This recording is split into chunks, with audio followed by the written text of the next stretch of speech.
Long, long ago, in a sunny, sandy land called Egypt, God's special people, the Israelites were very sad. A mean, grumpy king, the Pharaoh, had made them his slaves. All day long, from sunrise until night, they had to work, and God heard them. This is the story of Moses. In the middle of all this sadness, a little baby boy was born. He was a beautiful baby, tiny fingers, tiny toes, and his mommy, Jochebed, loved him more than all the stars in the sky. You see, the mean Pharaoh had made a terrible new rule. He had ordered that every baby boy born to God's people must be thrown into the big, wide Nile River. So she hid him. For 3 whole months, she kept him a secret. When he cried, she would sing him soft lullabies. When he fussed, she would rock him gently in her arms. So this brave mommy came up with a clever, daring plan. She took tall reeds from the riverbank and wove them together tight and strong to make a little basket. She carefully covered it with sticky tar and pitch. She made it waterproof, a little ark, a safe place for her son. Then, with tears in her eyes and a prayer in her heart, she gently placed her sleeping baby inside the basket boat. She set it among the reeds. The baby's big sister, Miriam, watched to see what would happen. Now, who should come down to the river to bathe that very day? None other than the Pharaoh's own daughter. When they opened the lid, they saw the baby boy. He had started to cry. "This must be one of the Hebrew babies. She named him Moses. I drew him out of the water."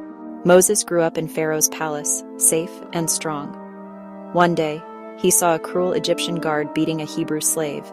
In anger, he struck the Egyptian and buried him in the sand. But the secret got out. Pharaoh was furious and wanted to kill him.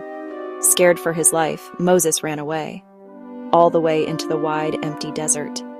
He traded robes for simple clothes, a chariot for his own 2 feet. Moses found a new home in a land called Midian. There, he became a shepherd. For 40 long years, he lived quietly. He married and had a family. God had not forgotten. He had been preparing Moses, first as a prince to lead, then as a shepherd to be gentle. One day, he led his sheep to Mount Horeb, the mountain of God. As he looked around, he saw something very strange. A bush was on fire, but the bush wasn't burning up. Moses thought, "I must go and see this amazing sight." Moses, Here I am. do not come any closer.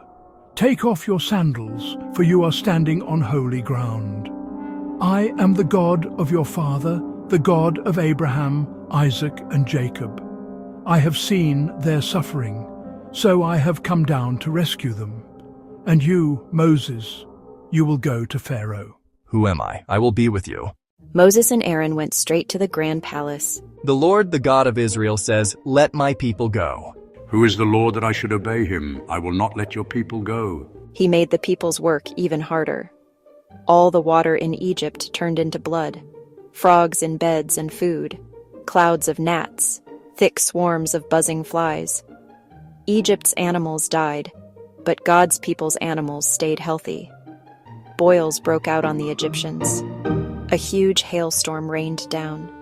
Locusts ate what was left. A thick darkness covered Egypt for 3 days. God told them to mark their doors with lamb's blood. The angel would pass over their homes. Go, get out all of you, and take your flocks and herds with you. Freedom! The word echoed through the land of Goshen. They didn't waste a second. They didn't even have time to let their bread rise. God led them with a pillar of cloud by day and a pillar of fire by night. What have we done? We have let our slaves go.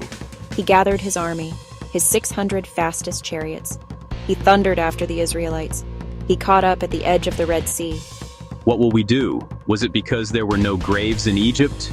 It would have been better to stay as slaves. Do not be afraid. Stand firm, and you will see the deliverance the Lord will bring you today.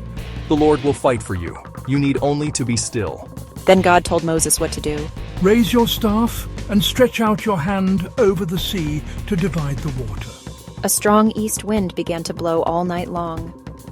The Red Sea piled up like two giant watery walls.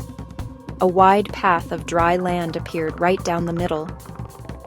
So Moses and all the people walked through on dry ground.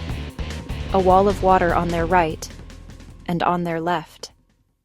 On the other side of the sea, the people sang, danced, and praised God. But their journey was far from over. We're thirsty. God showed Moses wood to throw in. The water turned fresh. We're hungry. Every morning manna appeared, sweet like honey wafers. In the evenings, quail came. God gave just enough each day, teaching them to depend on Him. God rescued you. Trust Him. He is with us. The wilderness was a journey to learn to trust God with their whole hearts, even when things were difficult and scary. The story of Moses reminds us, God listens when we cry out. He is strong when we are weak. With God, even seas can part. God hears us when we are sad and scared.